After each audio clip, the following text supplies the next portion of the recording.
안녕하세요, 친구들. 조맘이에요. 오늘 하루도 행복하게 잘 지냈나요? 우리 오늘도 재미있는 이야기 들으며 행복한 꿈나라로 떠나 볼게요. 눈을 꼭 감고 이야기 소리에 귀를 기울여 주세요.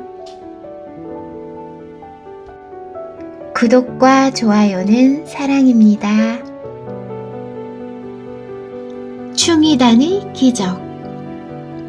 충청도 한산 땅에 이경류라는 선비가 있었지요.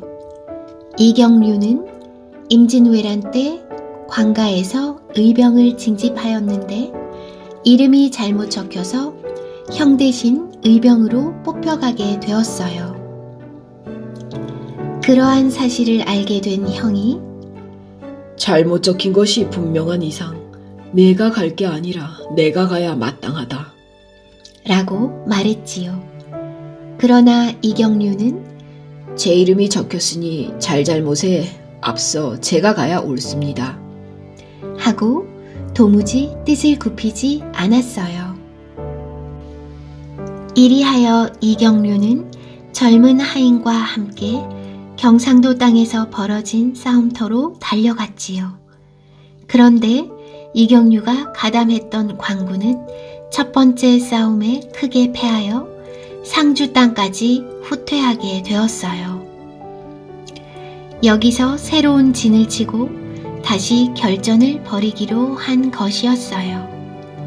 하지만 이 두 번째 싸움은 전보다 더한 참패였지요.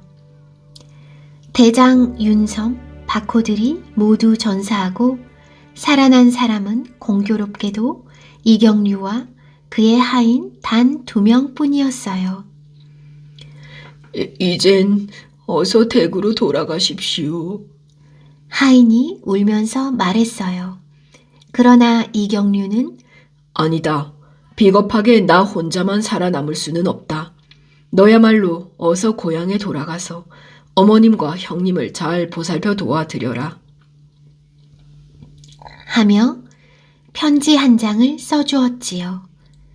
그래도 하인은 서방님을 이곳에 계시게 할 수 없습니다. 저 역시 한 목숨 걸고 끝까지 싸우겠습니다. 하고 꿋꿋하게 말했지요. 이경류는 무척 감동했어요. 참으로 갸륵한 생각이다. 그러면 너의 말대로 할 것이니 우선 어디든지 가서 먹을 것이나 구해 오너라. 하인은 그제야 안심하고 음식을 얻으러 마을 쪽으로 뛰어갔어요. 그런데 이경류는 하인의 모습이 멀어질 때를 기다렸다가 갑자기 앞쪽 외적의 진을 향하여 쏜살같이 돌진했지요. 무서운 기세였어요. 그러나 이경류는 맨손으로 외적을 10여 명이나 때려 죽이고 마침내 참혹한 죽음을 당했지요. 뒤늦게 돌아온 하인은 대경실색하였어요. 거기에 질비한 시체를 다 해치다시피 한 끝에 이경류의 시체를 걷어모았지요. 그리고 서둘러 한 곳에 묻은 후 말을 달려 고향으로 돌아왔어요. 이경류의 집에서는 편지에 적힌 날짜를 제삿날로 삼고 시체 없는 장례를 치루었지요. 이날부터 음식을 전혀 들지 않던 그 하인은 며칠 후 세상을 떠나고 말았지요. 말 역시 시름시름 하다가 같은 날 숨을 거두었어요. 이경류의 시체를 상주 고을 북문 밖에서 찾아다가 고향 땅에 다시 안장한 것은 정조 임금 때의 일이었어요. 이때 그 하인과 말의 무덤도 조금 떨어진 곳에 함께 만들어 주었지요. 나라에서는 이때 비로소 충이단이라는 제사터를 짓고 묘지기로 하여금 때맞추어 제사를 지내게 하였어요. 이에 앞서 이경류의 초상을 마친 집안 식구들은 뜻밖의 일을 겪게 되었어요. 뜻밖이라기보다 실은 괴상한 일이었지요. 왜냐하면 부인 조씨 방에서 날마다 밤이면 죽은 이경류의 말소리와 웃음소리가 들렸던 것이었어요. 등잔불을 켤 무렵이면 소리 없이 나타난 경류가 마치 생시처럼 말하고 웃었는데 또 부인도 산 사람을 대하듯이 이야기를 주고받았지요. 심지어 술, 떡 같은 별식을 차려다 주면 입맛을 다시며 맛있게 마시고 먹은 후 곤히 누워 자곤 했지요. 그러다가 첫 닭이 울 때 갑자기 꺼지듯이 사라지곤 하는 것이었어요. 대체 서방님의 몸은 지금 어느 곳에 있습니까? 하고 조 부인이 물으면 나라를 위하여 죽어간 사람의 백골이 산처럼 쌓였는데 하필 나의 것만 찾아야 하오. 훗날 알 때까지 걱정 말고 버려두오. 하고 껄껄 웃었다고 한답니다.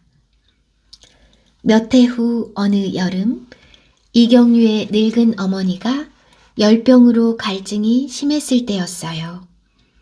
어느 날 허공에서 형을 부르는 소리가 났지요. 그래서 형이 마루 끝에 나가 쳐다보았더니 중국 강남 땅에 가서 귤을 구해왔습니다. 어머님께 어서 드리십시오. 하는 소리와 함께 큼직한 귤 3개가 땅에 떨어졌어요. 이 귤을 먹은 어머니는 갈증은 물론이거니와 그토록 심했던 열병마저 씻은 듯이 나았지요. 또 20년 후 그의 아들이 과거에 합격하여 광해군에게 배알했을 때 갑자기 허공에서 미거한 자식을 잘 부탁드립니다. 하는 소리가 나서 모두들 놀란 일도 있었어요. 충의단 사당 제사 때는 제사상 음식은 아무런 흔적도 없었으나 정면에서 수저를 드는 소리와 입맛 다시는 소리가 반드시 들렸지요. 어느 때인가 벼랑간 괘씸한지고 제사 음식에 머리카락을 섞는 놈이 어디 있느냐. 하는 호통 소리가 들렸어요. 묘지기가 벌벌 떨며 살펴보았더니 과연 흰떡 속에 머리카락 한 올이 섞여 있었어요. 이로부터 제사 음식을 차릴 때는 더욱 정결히 그리고 정성을 다했다고 한답니다. 한석봉과 기름장수. 한석봉이 어머니 덕분으로 꾸준히 공부하여 처음으로 이름을 떨치기 시작한 어느 날의 일이었어요. 한석봉은 큰 저작거리를 걷고 있었지요. 그가 어느 기름가게 앞을 지나가려니 기름병을 든 한 소년이 참기름 닷도너치만 주어요 하고 외쳤어요. 한석봉은 저도 모르게 발걸음을 멈추었어요. 기름을 사려면 의당 가게 안에 들어가야 할 텐데 소녀는 밖에서 기름집 높은 다락을 쳐다보며 소리를 질렀기 때문이지요. 그러자 다락 창문이 열리더니 주인의 얼굴이 쑥 나타났어요. 그래, 알았다. 하지만 지금 바쁘니까 너 거기서 받아다오. 기름집 주인은 어지간히 커다란 기름 항아리를 바깥쪽으로 번쩍 쳐들었어요.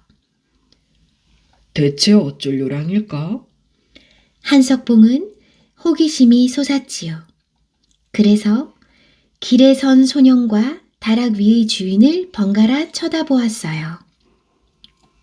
이윽고 주인이 항아리를 기울이자 소녀는 기름병을 떠받쳤어요. 다음 순간 세상에도 보기 드문 광경이 벌어졌지요. 높이가 3길이나 되는 다락 위에서 항아리 주둥이를 흘러 쏟아지는 기름이 마치 한 올의 실처럼 되어 곧장 기름병 좁다란 주둥이 속으로 빨리듯이 들어가는 것이었지요. 그뿐인가요? 기름병에 거의 찼을 무렵 그것이 가위로 잘리듯이 뚝 끊어졌는데 놀랍게도 기름은 한 방울도 땅에 흘러 떨어지지 않았지요. 위에서 주인이 이젠 됐다. 가거라. 하면서 모습을 감추고 아래서는 소년이 기름값은 외상이에요 하더니 쪼르르 달려갔지요. 한석봉은 눈이 휘둥그레진 채 한동안 입을 다물지 못했어요. 무슨 요술이라도 구경한 듯한 기분이었지요. 참 놀라운 솜씨다. 그 높은 곳에서 단 한 방울도 안 흘리다니. 이만저만한 연습을 안 하고서는 도저히 엄두도 못 낼 일이야. 그렇다면 저 주인에 비하면 나는 아직 멀었구나. 한석봉은 똑같은 생각을 몇 번이고 되풀이하였지요. 한낱 기름장수의 일이지만 이 정도까지 될 때는 얼마나 공을 쌓았는가 하고 자신의 글씨 솜씨를 새삼 미숙한 것으로 깨닫게 되었던 것이었어요. 이날부터 한석봉은 문을 닫고 들어앉아 다시 글씨 공부를 시작하였어요. 소년 시절보다 몇 곱 되는 결심과 노력이었지요. 뒷날 한석봉이 마침내 천하의 명필로 이름을 떨친 것은 어머니의 덕과 이 기름장수에게서 얻은 깨달음이 큰 밑바탕이 되었다는 이야기이지요. 어떤 이는 그 후 한석봉이 어느 신선을 만나 글씨 쓰는 법과 신통한 붓을 얻었다고 하지만 이것은 아마도 꾸며낸 이야기일 것이지요.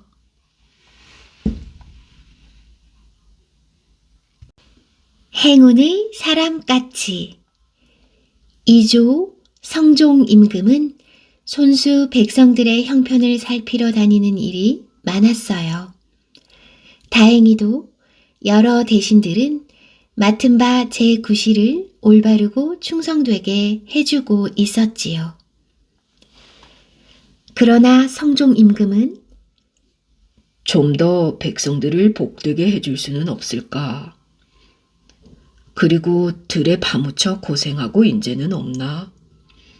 하는 생각을 언제나 가지고 있었지요. 이렇게 불쑥 생각이 날 때는 대체로 변장을 하고 밤을 기다려 혼자서 살짝 대궐을 빠져나가곤 했답니다. 그날도 성종은 밤이 깊어 미복을 하고 동대문 밖 으슥한 길을 걸었어요. 마침 대낮처럼 밝은 달을 쳐다보며 길가의 오두막살이 외딴 집 근처에 왔을 때였지요. 성종은 지나쳐 가다가 무심코 발을 멈추었어요. 쥐죽은 듯이 고요하던 그 집 살인문이 갑자기 삐그덕하는 것이었지요. 기척을 들은 성종은 버릇대로 냉큼 그늘로 가 숨었어요. 그리고 달빛이 비치는 그 집을 가만히 살펴보았지요. 반쯤 열린 살인문으로 한 노파가 살금살금 밖으로 나왔어요. 모습이 마치 누구에게 들킬까 겁내는 것 같았지요.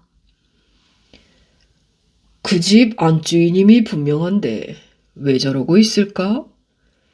그런데 정작 수상한 일은 그 다음부터 일어났지요. 살인문 옆 큼직한 감나무 위에서 밤중인데 벼랑간 깍, 깍 하고 까치 울음소리가 났답니다. 그러자 노파가 위를 쳐다보며 깍 하니 위에서 또 그 소리가 들려왔어요. 이러기를 몇 번이나 되풀이했을까요? 성종은 하도 수상해서 숫째 입을 딱 벌린 채 멍하니 보고만 있었어요. 세상에서 보기 드문 광경이 언제 그칠 줄 모르게 계속되자 마침내 성종은 참지 못하고 하고 큰 기침을 했답니다. 순간 노파가 기겁을 하면서 안으로 도망에 들어갔어요. 곧 이어 나무 위에서 어떤 사람이 허겁지겁 내려오더니 노파의 뒤를 따라 들어갔지요. 참 별일을 다 보겠네. 아무래도 무슨 까닭이 있는가 보다. 성종 임금은 막 다치려는 살인문까지 달려가 몸으로 밀다시피 하고 들어섰지요. 보니까 저만큼 처마 밑에 늙은 내외가 오들거리며 서 있었어요. 성종은 놀라게 해서 미안하오. 그러나 대개 무슨 곡절이 있기에 이렇게 체면불구하고 들어왔소. 하고 점잖게 물었지요. 늙은 내외는 머리를 가슴까지 푹 숙인 채 대답을 못했어요. 그 태도로 보아 그들은 무엇보다 부끄러워 어쩔 줄 몰라 하는 것 같았지요. 그러다가 무슨 결심을 하였는지 뵙자니 여느 분 같지 않아서 솔직히 말씀드리겠으니 누추하지만 우선 방에 잠시 드십시오. 하고 노인이 머리를 깊숙이 숙였어요. 성종은 물론 사양할 리가 없었지요. 우선 주인을 따라 윗방으로 들어갔지요. 거기에는 깨진 기름잔에 심지뿔이 가물거리고 둘레에는 책이 산처럼 쌓여 있었어요. 이 사람은 늙은 몸으로 공부를 많이 하는구나. 성종은 속으로 이렇게 감탄했지요. 인사를 나눈 노인은 다음과 같은 이야기를 했답니다. 나는 원래 가난한 선비로 어려서부터 과거의 뜻을 두고 열심히 공부해 왔습니다. 그러나 운이 없는지 나이 50이 넘도록 번번이 낙방만 거듭해 왔지요. 그러다가 어느 해던가 지나가던 중이 문 앞 나무에 까치집이 생기면 틀림없이 과거에 합격할 것이요 라는 이야기를 했습니다. 잘 생각하면 한낱 미신에 불과하지만 원체 초조한 때라서 그렇게라도 해볼 생각이 들었습니다. 그래서 일부러 감나무를 한 그루 심어놓고 또 그것을 키워가며 까치가 와주기를 고대하였습니다. 그렇지만 나무를 심은 지 10년이 훨씬 지났어도 까치집은커녕 한번 날아와 앉지도 않았답니다. 내일 모레면 또 큰 과거가 있는데 기다리는 까치는 여전히 오지 않습니다. 그래서 생각다 못하여 늙은 내외가 이렇게까지 흉내를 내고 있었습니다. 그것을 그만 보여드리게 되었으니 부끄러운 마음 측량키 어렵습니다. 늙은 선비는 눈물마저 글썽이며 얼굴을 푹 숙였지요. 상대가 성종 임금인 줄 몰랐기에 망정이지 만약 알았다면 아마도 이런 말을 하지 못했을 것이지요. 한동안 깊은 생각에 잠겼던 성종은 참, 딱한 사정이구려. 그런 줄 모르고 나로 인하여 공연한 회방을 당했으니 내가 오히려 미안하오. 하고 한껏 위로하였어요. 그리고는 염려 마시오. 나는 지나가는 나그네지만 아무한테도 발설 않으리이다. 하고 안심시켜 놓은 후 일어섰어요. 늙은 선비는 돌아가는 사람에게 인사를 할 경황도 없어 멍하니 앉아 있었지요. 그런지 며칠 후 과거 시험은 열렸어요. 글재가 나붙었지요. 그것은 다름 아닌 까치였어요. 쉬운 듯 하지만 어떻게 다루어야 할지 모르는 제목이었지요. 물론 이와 같은 일은 처음이었어요. 선비들은 모두 어리둥절했지요.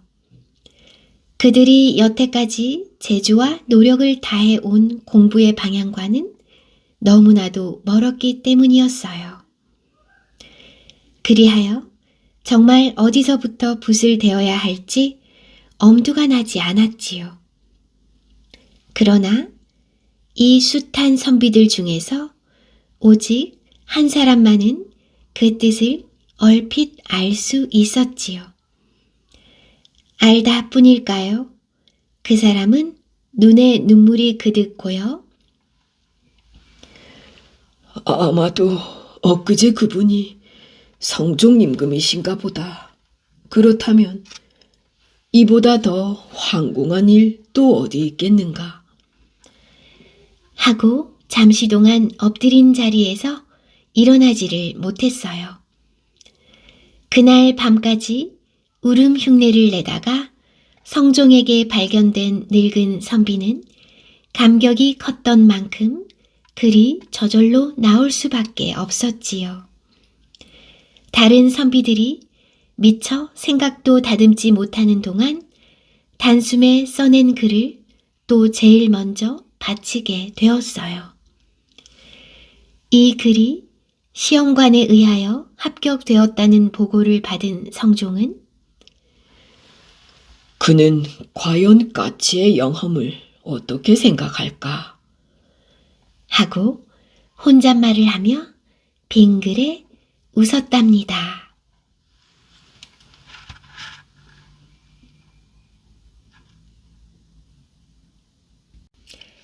활로 새잡기. 옛날 어느 마을에 집이 몹시 가난하여 근심 걱정 속에 살아가는 한 사나이가 있었지요. 한 번은 이 사나이가 길을 가는데 길가의 관상쟁이가 관상을 봐준다고 하였지요. 그러더니 한참 훑어본 후에 새를 그물로 잡아 새 장사를 하라는 것이었어요.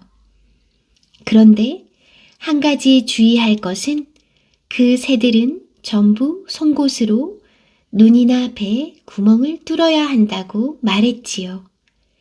그리고는 활을 만들어 등에 메고 서울 장안을 돌아다니며 새사려를 외치라는 것이었어요. 마치 그물이 아니라 활을 쏘아 새를 잡는 것처럼 하면서 말이지요. 그러면 틀림없이 좋은 수가 생겨 팔자를 고친다는 것이었어요. 사나이는 관상쟁이가 시킨 대로 서울에 와서 새를 팔러 다녔어요. 그러나 별로 팔리지가 않았지요. 그래, 그만둘까 싶은 생각도 들었지만 팔자를 고칠 수 있다는 관상쟁이의 말을 생각하니 그럴 수도 없어 그냥 계속 새사려를 외치고 다녔어요. 하루는 큰 기와집 앞에 당도했어요.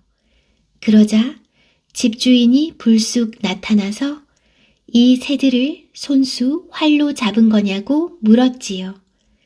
사나이는 관상쟁이가 시킨 대로 등에 진 활로 잡았다고 말했어요. 그랬더니 그 사람이 감탄하여 그렇게 정말 활을 잘 쏘느냐고 물었어요. 이 사나이는 그렇게 잘은 못 쏘지만 맞추기는 제법 잘한다고 말했지요. 그러자 그 집주인은 돈은 얼마든지 줄 터이니 소원 하나 들어달라고 애원했어요. 그래 사나이는 주인이 이끄는 대로 집 안으로 들어갔어요. 저녁을 잘 얻어먹은 후 주인이 사정 이야기를 하였지요. 그에게는 무남 동료가 있는데 매일 밤 자정만 되면 큰 새가 지붕에 앉아 운다는 것이었어요. 그런데 이 큰 새가 3번만 울면 이 집 무남 동료가 까무러치고 만다는 것이었지요. 그러니 제발 그 새를 활로 쏘아 잡아달라는 것이었어요. 활은 조금도 못 쏘는 사나이였지만 이왕 내디딘 걸음이니 한번 해보자고 꾀를 한 가지 짜냈지요.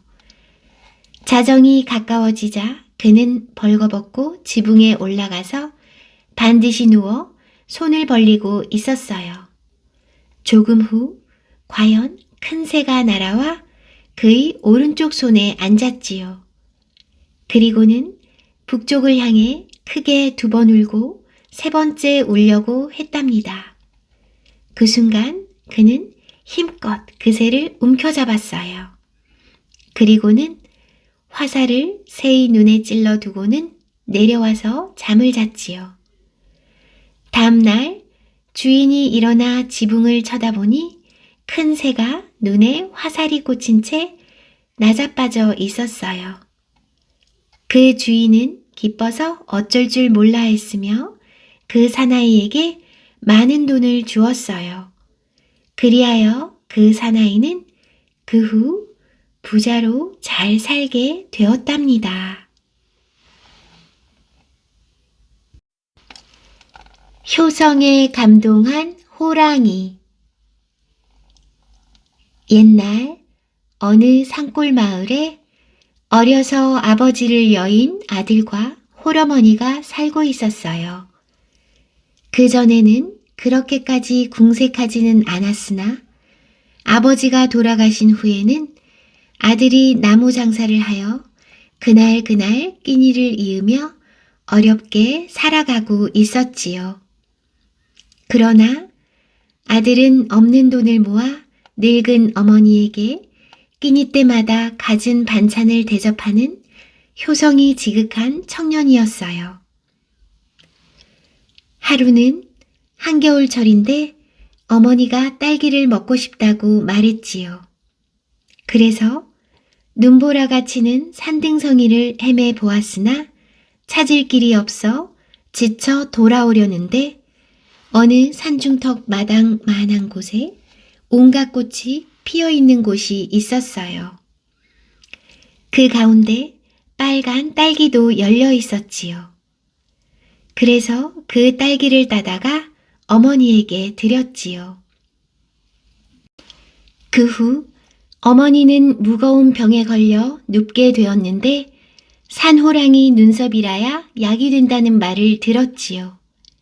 그러나 산호랑이의 눈썹을 구할 도리가 없어서 고심했어요. 어머니의 병세는 점점 위독해져 깊은 산에 이르니 호랑이가 잡아먹을 듯이 눈을 부릅뜨고 달려왔어요. 그래서 빌며 사정 이야기를 했답니다. 호랑이도 감동을 받았는지 눈물을 흘리며 등에 업히라고 말했지요. 그리고는 집으로 데려다 주었어요. 그런데 아들이 돌아오지 않자 걱정이 된 어머니가 아들을 찾아 밖에 나왔다가 아들이 호랑이에게 붙들려 오는 줄 알고 깜짝 놀라 기절하여 죽고 말았어요. 아들은 호랑이와 함께 3년상을 마치고 호랑이에게 업혀 무릉도원과 같은 곳으로 갔답니다. 아들이 그 무릉도원과 같은 곳에서 사는데 하루는 호랑이가 장가를 가라면서 혼례를 치르는 곳에서 신부를 데려왔지요. 겨우 숨만 남은 색시를 살려낸 아들은 신부를 아내로 맞아 아들, 딸 삼형제를 낳고 잘 살았어요. 그러던 어느 날 호랑이가 이제는 처갓집에 가야 하지 않겠냐고 하면서 모두 등에 타도록 말했지요. 그리고 몇백 리를 눈 깜짝할 사이에 달려 처갓집으로 데려갔어요. 고래등 같은 대감댁에서는 죽은 줄만 알았던 딸과 새 사위를 보고는 기뻐서 어쩔 줄 몰랐어요. 그 후 그는 부인에게 열심히 글을 배워 이조판서까지 지내게 되었답니다. 그리고 먼 곳을 다닐 때는 언제나 호랑이를 타고 다녔다고 해요. 그런데 낮이나 밤이나 서울 장안에 호랑이가 다닌다고 백성들이 놀라 떨고 있어 나라에선 호랑이를 잡으라고 전국에 방을 내렸지요. 하루는 호랑이가 대감에게 말하기를 죽을 때가 되어서 사람이 많은 곳에 오면 나를 잡아 죽일 줄 알았더니 오히려 잡지는 못하고 나를 보고 기절하여 죽는 사람이 많으니 이를 용서하시고 내일 대궐 앞에서 날 죽여주시오. 라고 했지요.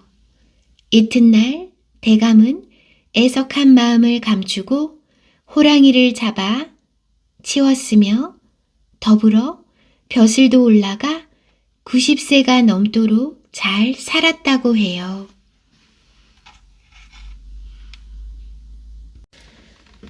홍위 장군과 부인의 내조. 홍위 장군으로 알려진 곽재우의 호는 망우당으로 현풍에서 황해감사를 지낸 월의 아들로 태어났어요. 인물 됨됨이가 어려서부터 호협하여 부친의 사랑을 받았는데 소시적 그의 부친을 따라 중국에 갔을 때 한 관상가가 그를 보고 장차 큰 인물이 되어 천하의 이름을 떨칠 것이라고 한 적이 있었지요. 그러나 나이 40이 될 때까지 과거의 뜻이 없어 시골에 묻혀 지냈는데 일찍이 상처를 하고 적적히 지내다가 모씨 부인과 재혼을 하게 되었어요. 모씨 부인은 기운이 활달하여 장부의 기질을 가졌으며 부덕 또한 뛰어나 곽재우는 부인을 중히 여겼어요. 최재우가 임진왜란 때 의병장으로 이름을 떨친 데는 이 부인의 내조의 공이 컸답니다. 하루는 부인이 시어머니에게 벼 30섬, 노비 각 5명, 소 3마리를 달라고 하더니 종들을 부르고 말하였어요. 이것을 가지고 전라도 무주의 깊은 산중에 가거라. 거기서 집을 짓고 밭을 갈아 곡식을 거두고 그 곡식을 쌓아놓고 때를 기다리도록 하라. 이렇게 분부하였으나 그 뜻을 아는 이가 없었지요. 또 하루는 부인이 곽장군에게 대장부가 수중에 돈 한 푼 없이 무슨 일을 경영하겠사옵니까? 하니 장군이 나에게 아무 꾀가 없으니 어떻게 돈을 벌 수가 있겠소? 하고 대답했어요.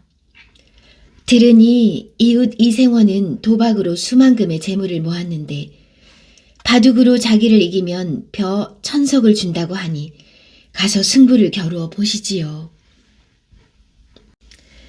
부인이 그렇게 말하자 곽재우는 그는 바둑으로 천하의 국수라고 소문난 자인데 나 같은 졸수가 어찌 당할 수 있겠소? 하고 대답하니 부인이 곧 바둑판을 가져오게 하여 바둑의 비결을 풀이하니 곽재우는 한나절의 정밀하고 자세한 비결을 깨달았어요. 이튿날 곽재우가 이생원을 찾아가 바둑으로 이생원을 이기고 벼 1000석을 받아오니 부인이 인근의 인물을 전부 모아 잔치를 베풀게 하였어요. 이리하여 1년 만에 벼 1000석이 다 떨어졌지요.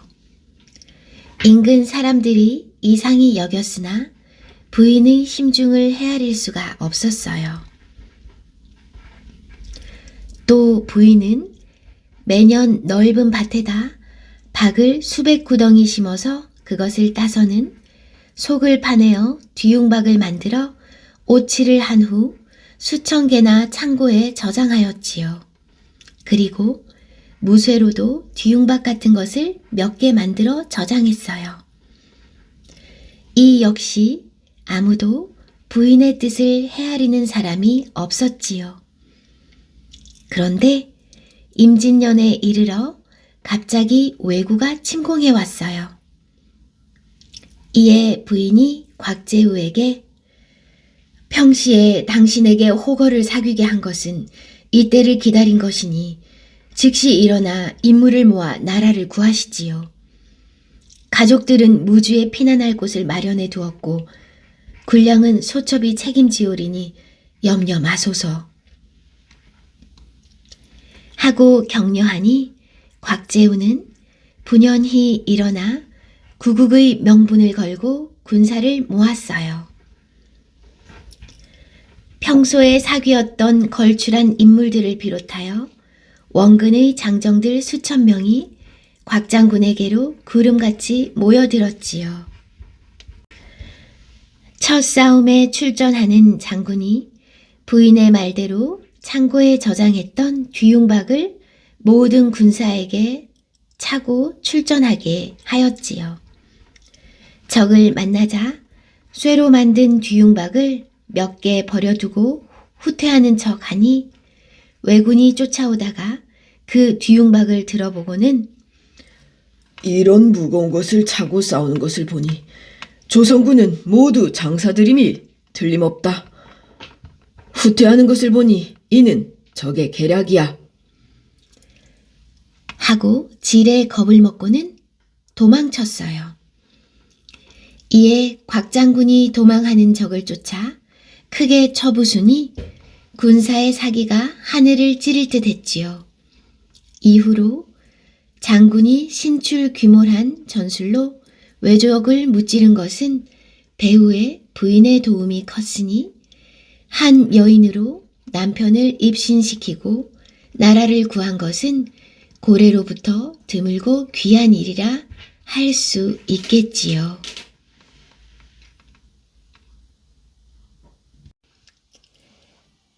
소선비 이야기. 전라도 어느 시골에 소씨성을 가진 선비가 살고 있었어요. 어렸을 때 부모를 한꺼번에 잃었는데 어른이 되자 이번에는 애써 얻은 아내마저도 자식 하나 낳지 못하고 세상을 떠났지요. 게다가 의지할 만한 일가 친척도 없어서 그야말로 혈혈단신 외로운 신세가 되어버렸어요. 소선비는 견디다 못한 끝에 차라리 죽느니만 못하구나 라고 결심했어요. 그러나 막상 죽으려 하고 보니 그 방법이 여간 어렵지 않았어요. 이럴 때 마침 장성 땅 뒷산 깊은 곳에 사나운 호랑이가 나타나서 낮에도 사람을 잡아먹는다는 소문이 떠돌았어요. 옳지, 호랑이 밥이 되는 게 빠르겠다. 소선비는 험한 산골길 30리를 서둘러 기어 올라갔지요. 그리고 수묵이 울창한 곳을 골라 바위에 걸터 앉았어요. 밤이 차츰 깊어 달빛이 어렴풋한데 늦가을 찬 바람이 나뭇잎을 흔들어 떨구기 시작했지요. 그러나 죽음을 각오한 소선비는 숲속 어두운 곳을 박힌 듯 바라보고 있었어요. 이왕이면 빨리 호랑이한테 물려 죽으려고 그것만 기다리는 것이었지요. 이렇게 얼마쯤 지났을까요? 앞쪽에서 무엇인가 시커먼 그림자가 나타나더니 한번 멈칫하다가 다시 차츰 가까이 오기 시작했지요. 소선비는 이제 오는구나 라고 생각하고 눈을 감고 조용히 앉아 있었어요. 그런데 앞으로 오는 그림자는 호랑이가 아니라 활을 맨 사냥꾼이었지요. 대체 누구신데 이런 위험한 곳에 혼자 앉아 계십니까? 하고 사냥꾼은 고개를 설레설레 흔들었어요. 지나가는 나그네요. 다리가 아파서 잠깐 쉬고 있소. 소선비가 대답했지요. 그 말과 태도가 하도 태연스러워 포수는 정말로 놀랐어요. 여기서는 사람 잡아먹는 호랑이가 나오는 곳인데 그래 무섭지 않습니까? 무섭지 않소. 걱정 말고 어서 볼 일이나 보러 가시오. 무섭기는커녕 그 호랑이를 기다리는 중이었어요. 그래도 차마 사실을 말 못하고 귀찮다는 듯이 한 말이었지요. 그런데 사냥꾼은 소선비를 어떻게 보았는지 어깨에 메었던 총을 내려놓고 무릎을 꿇었어요. 뵙자니 보통 분 같지는 않으십니다. 필시 어떤 신통한 재주를 가지셨거나 그렇지 않으면 천하의 장사이심이 분명합니다. 그렇게 알고 부탁드리니 제발 저를 도와주십시오. 대체 무슨 일을 도우란 거요? 상대의 태도가 갑자기 변했기 때문에 소선비는 어리둥절했어요. 다름이 아니라 저는 이 고을에서도 이름 있는 포수입니다. 그런데 오늘은 그 호랑이를 꼭 잡아다가 관가에 바쳐야 하는 날입니다. 제가 숲에 들어가서 호랑이를 이쪽으로 몰아낼 터이니 다음은 이렇게 저렇게 해주십시오. 하고 사냥꾼은 손짓으로 호랑이를 도망가지 못하게 해달라는 신용을 하였어요. 그리고는 소선비의 대답도 듣지 않고 산 위로 달려 올라갔지요.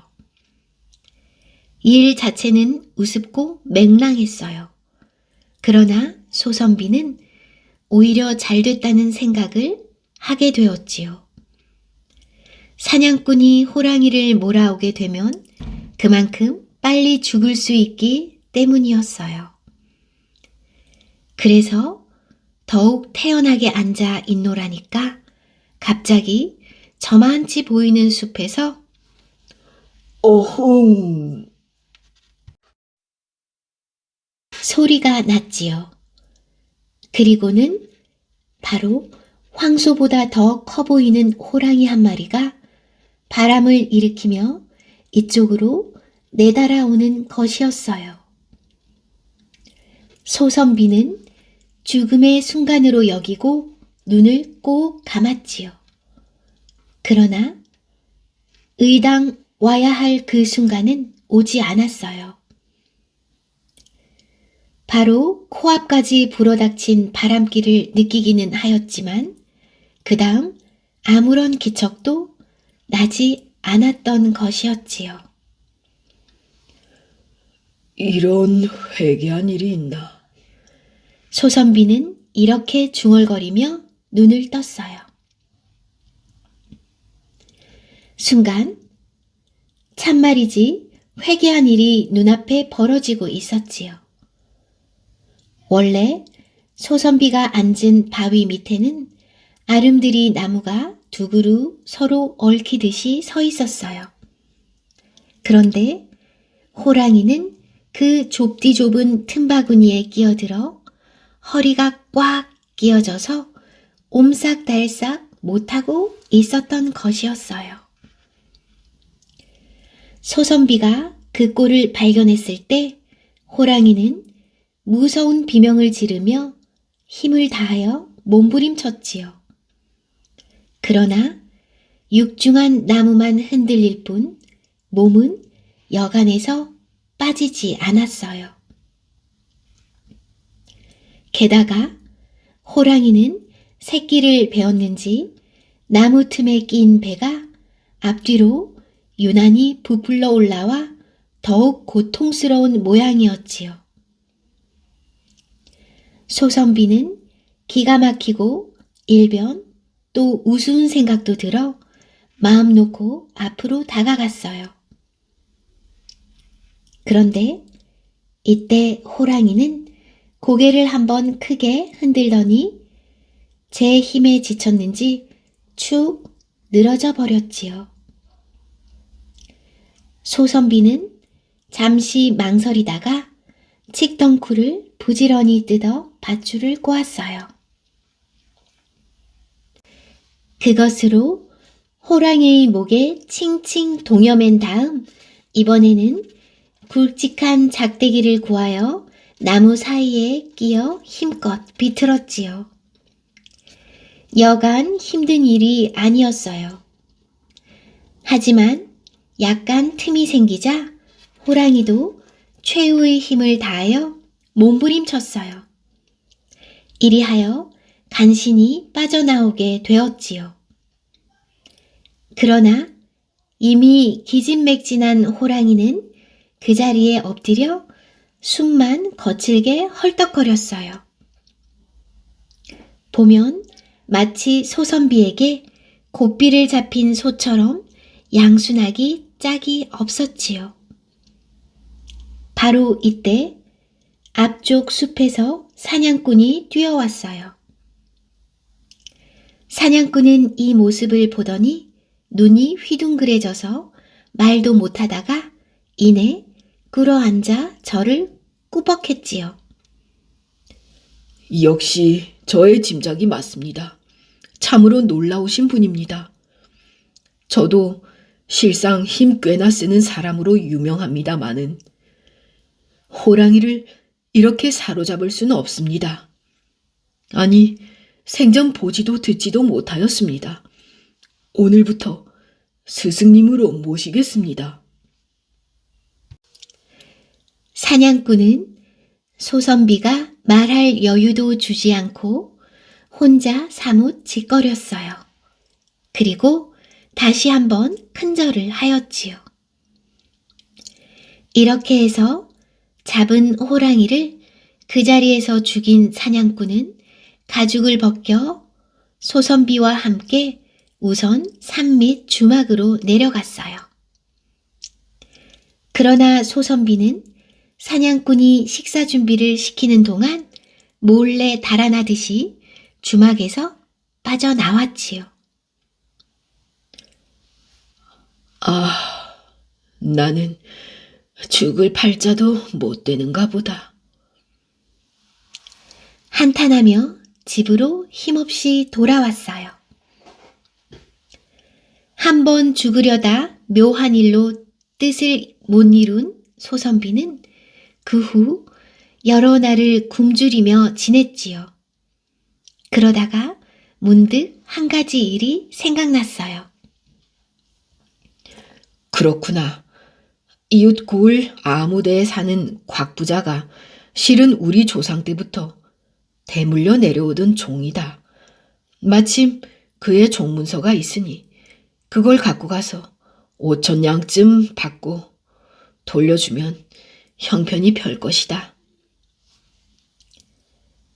그러나 이 생각은 잘못이었어요. 원래 곽 부자는 주인 소선비의 집을 도망쳐 달아난 사람이고 또 어떻게 요행으로 부자가 되었지만 한 번도 옛 주인 집을 찾아간 적이 없는 고약한 인간이었지요. 아니나 다를까 곽 부자는 소선비의 요구를 코웃음으로 거절했어요. 몇십 리 길을 고생하여 찾아온 전날의 주인인데 식사 대접도 않고 내쫓아 버렸지요. 그뿐인가요? 곽 부자는 앞으로 정문서를 가지고 무슨 때를 쓸지 모른다. 차라리 누굴 시켜 죽여버려야겠어. 하고 끔찍한 생각까지 하게 되었지요. 이리하여 곽 부자는 며칠 후 힘센 불안당 10명을 몰래 사들였어요. 아무개는 실상 우리 부친을 죽인 원수다. 한 사람 앞에 100냥씩 줄 터이니 쥐도 새도 모르게 없애버려라. 그 말을 믿은 불안당들은 어느 날 밤 소선비네 집에 몰려갔지요. 아닌 밤중에 칼 몽둥이를 든 불안당떼의 습격을 받은 소선비는 조금도 당황하지 않았지요. 진작부터 죽으려고 하던 사람이었어요. 따라서 소선비는 오히려 잘 되었다는 생각을 하게 되었어요. 어쨌든 소선비가 너무도 태어난 모습을 보였기 때문에 불안당들은 한때 헛기운이 빠질 만큼 어리둥절했어요. 그러자 마침 한패 중에서 몸집이 우람한 사람이 깜짝 놀라더니 소선비 앞에 무릎을 꿇었지요. 아니, 스승님, 이게 어쩐 일입니까? 소선비가 자세히 보았더니 다른 사람이 아니라 호랑이를 잡던 그날의 사냥꾼이었어요. 이렇게 된 이상 일은 갑자기 전혀 딴 방향으로 변할 수밖에 없었지요. 우선 사실을 알게 된 사냥꾼이 그제야 곽 부자한테 속은 줄 알게 되었어요. 그리고 당장 여러 사람에게 너희는 모르지만 이분이 바로 호랑이를 사로잡은 나의 스승이시다. 하고 불안당들을 재촉하여 곽 부자 집으로 달려갔지요. 그리고 애초 소선비의 요구대로 돈 5,000냥을 얻어내어 종문서와 바꾸게 했어요. 그런 후부터 사냥꾼은 소선비를 정말 스승처럼 섬겼다고 전해지지요.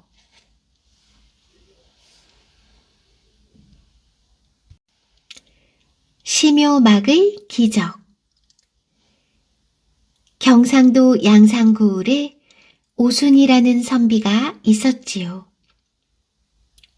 그는 어려서부터 효성이 지극한 사람이었어요.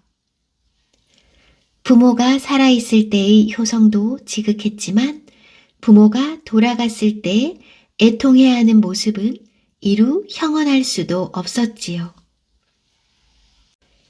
그는 부모가 돌아가시자 고을박 영취산에 안장한 후 묘 옆에 움막을 짓고 거기서 3년 동안 살게 되었어요.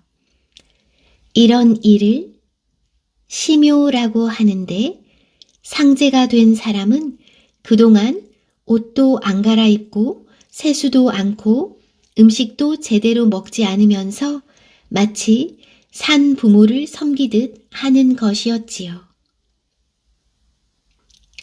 그리고 이 심요를 하는 것은 부모님이 살아계실 때 좀 더 효도하지 못한 것을 용서를 비는 뜻도 되었어요. 오순이 심요막에서 밤낮을 가리지 않고 통곡하는 소리가 얼마나 애절하였던지 지나가는 사람이 모두 눈물을 흘렸다고 해요. 심요막에서 오리쯤 비탈을 내려간 곳에 맑고 맛있는 수샘이 있었지요. 오수는 이 약수를 매일매일 떠다가 제사상에 올렸어요. 아무리 굳은 날이라도 거르는 일이 없었지요.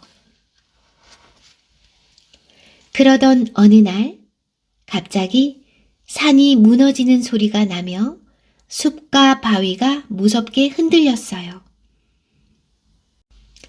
이튿날 아침 오순이 문득 깨어보니 심요막 바로 앞에 난데없는 샘물이 솟고 있었지요.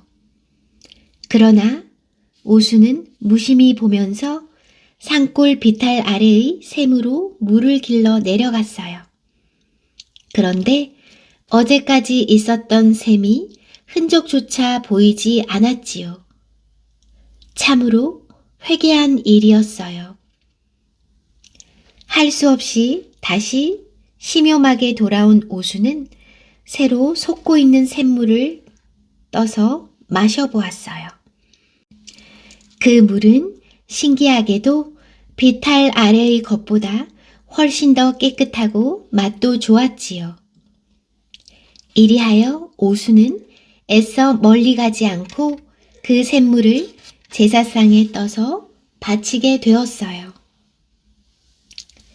그 후 사람들은 이 샘을 효감천이라고 불렀지요. 하늘이 오순의 효성에 감동하여 거기다 새로 솟게 했다는 뜻이었어요. 심요막이 있는 영취산에는 전부터 무서운 호랑이가 산다는 소문이 나 있었지요. 이 때문에 오순의 식구는 언제나 걱정이 많았어요. 그러나 오순은 조금도 무서움을 타지 않고 또 호랑이의 해도 입지 않았지요. 그러다가 어느 날 큰 호랑이 한 마리가 심요막 안으로 들어와 쭈그리고 앉았어요. 이날은 바로 소상날이었지요. 제사를 마친 오수는 호랑이 앞으로 다가가서 점잖게 말했어요. 너는 나를 해치러 왔느냐? 호랑이는 고개를 크게 가로저었어요. 그러면 어째서 나가지 않느냐? 오순이 꾸짖듯이 말했지요. 호랑이는 그제야 커다란 머리를 한번 숙였어요. 모습이 마치 잘 길들인 가축과 같았지요. 이렇게 다시 밖으로 나간 호랑이는 심요막 앞에 다시 쭈그리고 앉았어요. 다만 이번에는 심요막을 등지고 거기서 먼 곳 가까운 데를 위험 있게 둘러보는 것이었지요. 이날 이후로 호랑이는 날마다 저녁 때에 와서는 한밤중까지 꼼짝 않고 앉아 있다가 날이 밝으면 돌아가곤 하였지요. 그러는 동안 오수는 호랑이와 친한 사이가 되었어요. 호랑이는 사나운 산짐승이나 다른 호랑이들이 얼씬도 못하게 오순을 지켜주었지요. 뿐만이 아니었어요. 호랑이는 초하루 보름 제삿날이면 산돼지, 사슴 같은 짐승을 물어다 주었지요. 오수는 이것을 제물로 쓰면서 호랑이한테 한없이 고마움을 표시했어요. 그 후 호랑이는 오순이 대상을 치르고 집으로 돌아갈 때까지 한결같이 오순을 보호하며 함께 지냈지요. 산에서 일어난 이 두 가지 일, 즉 효감천 샘물과 호랑이의 일은 모두 오순의 효성 때문에 생긴 하나의 기적이었지요. 이 밖에도 심요막에 있을 때 생긴 신기한 일은 꽤 많았지만 사람들이 오늘날까지 전하는 이야기로서는 이것이 가장 색다르다고 할 수 있답니다.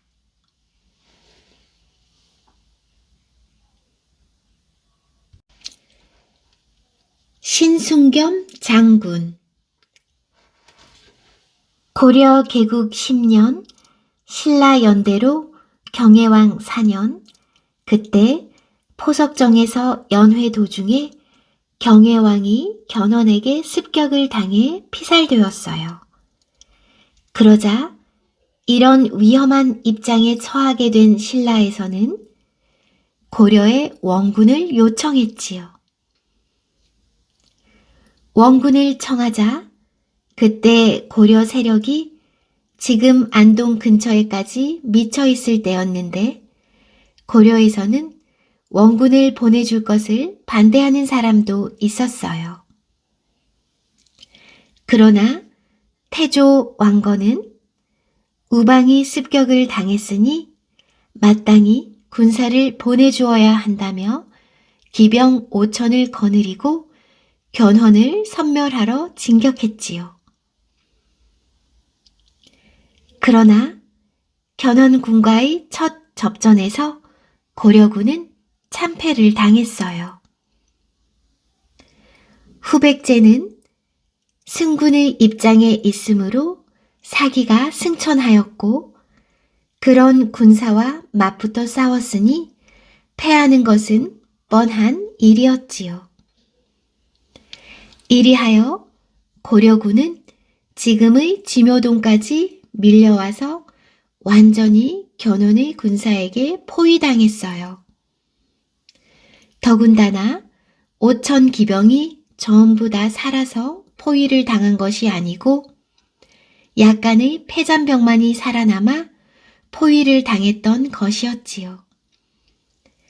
그리하여 왕건은 헤어날 길이 없어 위태로운 지경에 이르게 되었어요. 그러자 장절공 신순겸 장군이 하나의 묘책을 생각해내니 그 묘책이란 왕건과 자신의 옷을 바꿔 입자는 것이었지요. 그러자 왕건 태조가 극력히 반대했어요. 지금은 그럴 시기가 아니옵니다. 라며 신순겸은 극력 태조 왕건과 옷을 바꿔 입고 왕의 표시가 뚜렷이 나타나도록 진두주의를 맡았지요. 그리고 태조 왕건은 평민으로 가장하고 포위망을 탈출했어요. 그리하여 신순겸 장군은 왕복을 입은 채 진두지휘하다가 전사했지요. 견훤군은 신순겸을 왕으로 알고 머리를 잘라 그들은 고려왕을 죽였다고 생각하고 돌아갔는데 그 참패 속에 태조 왕건을 살리려는 작전은 성공한 셈이었지요. 신순겸은 머리를 잃고 후에 국장을 치르게 되었는데 시신의 머리가 없으므로 금으로 이두를 만들어 장사를 지냈어요. 그리고 금두를 했기 때문에 도굴범의 위험을 느껴서 봉을 3개를 만들었지요. 지금도 한식이 되면 지묘동과 강원도에서 성묘를 지낸다고 한답니다.